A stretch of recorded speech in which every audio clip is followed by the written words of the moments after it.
I think being part of this panel just came at a very opportune moment as we had transitioned even as a company. So I'm not here in the capacity of Cecil, but as Carol. And this is based on 20 years of being in the field, so to speak, both from a corporate perspective, international development, a stint with government in a former life, and coming to a very important conclusion that as much as so much changes, there's so much that remains the same. And COVID-19, I think I had worked very closely during the COVID-19 peak season. And it lent itself, I guess, to the use of the metaphor for the butterfly and chaos theory, that you needed something small or what seemed small to unearth a lot of the underlying issues. So there's nothing that I would put on the table or that would have emerged in the article, which is unknown. I think for the longest time ever, we've been saying whatever's been said. We have studied, we have analyzed, we have criticized, we have reported, we have done all of that. And we still seem to come back to the same starting point. And that is when I asked myself the question as to why. What I realized was that, and I mentioned this in the article, was this constant courting of the decadent discourse. And it sounded very flowery at the time, but it's our use of words, of narratives and euphemisms and our preoccupation with it. But at the same time, the use of all these words, it's also some sort of self-proclamation, but you couldn't see the evidence on the ground. And by that, I mean, for years, you have been seeing empower, uplift, upskill, and it goes on. And in the COVID era, we're pivoting with purpose. And again, you go back into the trends and the rhetorics that exist. And in all of that, I stepped away from my role, stepped away from my position of privilege, because of the mere fact of where I was and where I am. And I asked myself one fundamental question: where's the voice of the person? Where's the voice of the people? Where's the voice of the impacted soul? And if it was me, how would I want my story to be told? What would I have wanted both corporate, academia, and everybody else who are all in these different theaters voicing whatever they had to voice and needed to voice, but what would I have wanted them to say about me? I come from a background of poverty. I understand it. I understand the struggle that I had to come through. So I was challenged to look back and answer truthfully.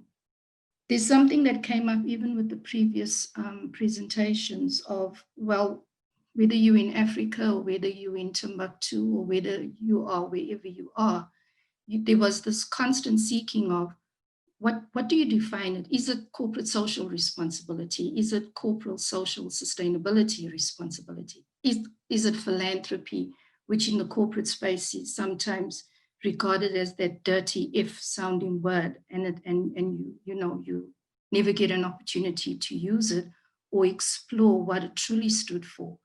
And so there was a constant asking, and I remembered a time in a meeting a couple of years back, I was asked, so how would you define social investment, or how would you define social responsibility? And this is not authentically mine, my answer. I had read it, heard it somewhere, where it simply said, call it whatever you want to call it, but just do the right thing right. And this article was bearing testimony to that. So what is the right thing?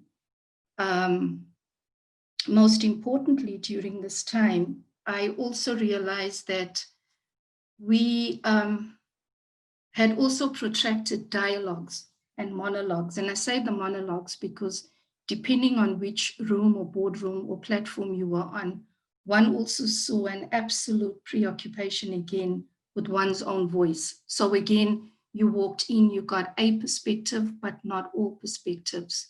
You heard about the stakeholders, you heard words like community, and everything else. And I'm like, but I don't hear them.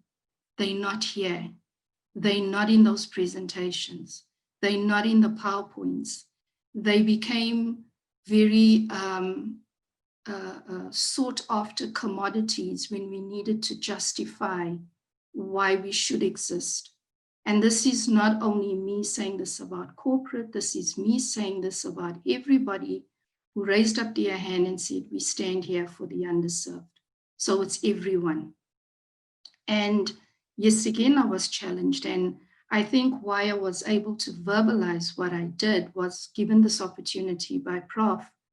Often when I had to write for corporate, I was told I'm too technical or sometimes could lean on the academic side. And when I went to academia, I was told that, well, you're being too corporate in the way you write.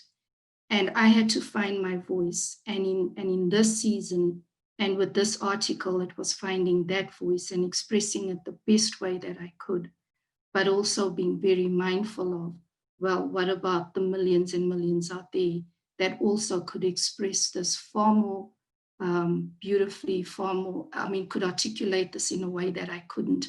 And this was fundamentally the man on the street, the one who has been impacted, while we go on with the daily business of whether we call it social investment or development. I think COVID then also gave me an opportunity to use a lot of metaphor. How do you remove the mask and speak truth? How do you deal with the issue of the sanitization of what is said, of how it is said, and that you have to frame whatever you're presenting to suit the institution or the person or the organization that has the greater platform. And so often you would dilute, often you would exaggerate certain truths because the time or the moment demanded it. And again, the voices were not there. An interesting thing happened during the COVID period. So I actually won't be needing the 15 minutes because I think whatever I may say, whatever I may put on the table is something that is known. It is not unknown. We all have different ways of finding that, packaging that, and presenting it to an audience like yourself, whether in its simplest form, whether with extreme mastery, through research and data, etc. But we're fundamentally coming back to the same thing of what is the right thing then to do. I also believe that, and I call it mind your language, that we have also, we've perpetuated the current practice that we find, and I'm speaking from a social investment perspective, by the language that we've used, which is so outdated, still linking it back to whether it's pre-colonialism or whatever the case might be. And I'm like, what is the language that you need to use today to take a people who are unheard, often unseen? They remain on a database. They are nothing more than statistics. They're referred to as the other. They have the dubious identity of being called beneficiaries and recipients, and nothing more than that. What is the language that you need to start developing from an African perspective, from a true development perspective, without trying to be trendy, as we often find ourselves doing, but just being able to bring a new way of saying so that there's also a new way of doing? Because I often find in the what you say shapes what you will end up doing. And I think in a nutshell and in conclusion, 2 points that I would like to make. One, especially during the COVID period, and this is not the first disaster or pandemic or that I've worked in my international years. I happen to have also worked in other spaces, but there was a moment during the Haiti earthquake, and a group from the Haitian government actually visited us. I was not in the development sector by then. I had moved to corporate, and they came with a single appeal, and that was, if you want to invest in the people, in the country of Haiti during this time, and even after this in the recovery period, don't do it through a third party, because that in itself results in so many issues, because then you're sending, and I'm not lambasting NGOs, there are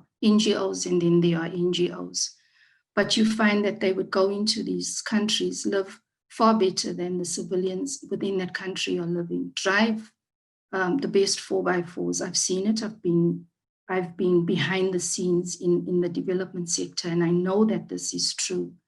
And often, even the value of certain accommodation is inflated during that time, because you've got all these expats, you've got all these foreigners coming in through predominantly NGOs. And so we place ourselves within a country that is reeling from whatever devastation, and you find your civilians are seeing that. And he turned around and said, well, if you want to invest directly with the people. Invest in their little businesses that they need to build up again. For those that are saying we need to start a school, invest there, find those links, and there were links. Of course, it didn't happen, because most of the time we want to work through verified and audited organizations. So there's very little faith in the actual communities themselves and the ability to rebuild. And how do you get funding, resources, etc., directly to the people themselves? And Corona and that article was saying, is it not a season or a time where we sort of reshuffle, where we change those power seats, where we say to community, you have a seat here and let's do this together? And it's a big challenge to do that, because, and I know from a funding perspective, that we have a very risk-adverse mindset. And at some stage, and we've seen the giants falling from corporates, etc., because of mismanagement, because of corruption, because of bribery. So no one is immune. But at which point are we willing enough to trust the people of our nation, the people of our continent, that they know what they need to do, and stand with them and walk with them? And yes, it's a new way of thinking, but maybe then all the words that we've been using, or the rhetoric that we are constantly flaunting, will actually become a truth, as opposed to us just saying it. And in conclusion, one of the authors or writers of our time that really shaped and influenced the thinking as that article was written was W.E.B. Du Bois. And for most of us, we would know him as a socialist, an activist, an academic. And it was, his book, The Souls of Black Folk, written in 1903. And what is interesting, it was a book written in 1903, and it still speaks to the times that we're in.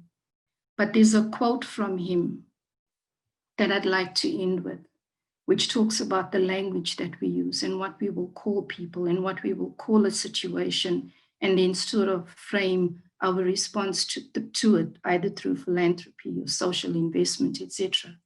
Often you find that when reports come back after studies have been done, we love the word, these are the challenges that we're addressing. And a challenge is a problem. But we have never, or very seldom, shaped that and will flip it on its back and talk about what are the opportunities, what about the resilience of people, what about their own deeper creativity, what about the fact that they've been there long before we were and they keep going even if we're not there. And so for me, Du Bois summed it up, because I think we tend to use the language that we use, and we want to keep human beings as under the identity of problem and challenges, because then we're afraid to create redundancies, because one would say, well, why would we need you, academia? Why would we need you, civil society or NGO? Why do we need you, corporate? And without realizing that as you deal and as you create these redundancies in different situations, you have opportunities arising elsewhere, because the need is that great. So Du Bois, in his analysis of all of this, said, between me and the other world, there is ever an unasked question, unasked by some through feelings of delicacy, by others through the difficulty of rightly framing it, all nevertheless flutter around it. They approach me in a half-hesitant sort of way, eye me curiously or compassionately, and then instead of saying directly, "How does it feel to be a problem?" they say, "I know an excellent colored man in my town," or "I fought at Mechanicsville," or "Do not these southern outrages make your blood boil?" At these I smile, or am interested, or reduce the boiling to a simmer, as the occasion may inquire. To the real question, how does it feel to be a problem? I answer seldom a word. And so I think in conclusion, it comes back to that. We're at that precipice, we have an opportunity to relook it, to rechange it as a collective, and to maybe come back to the basics and the fundamental, that at the center of it all, we're actually speaking about human beings, whether we would refer to them as whatever we choose to. They are human beings. Thank you.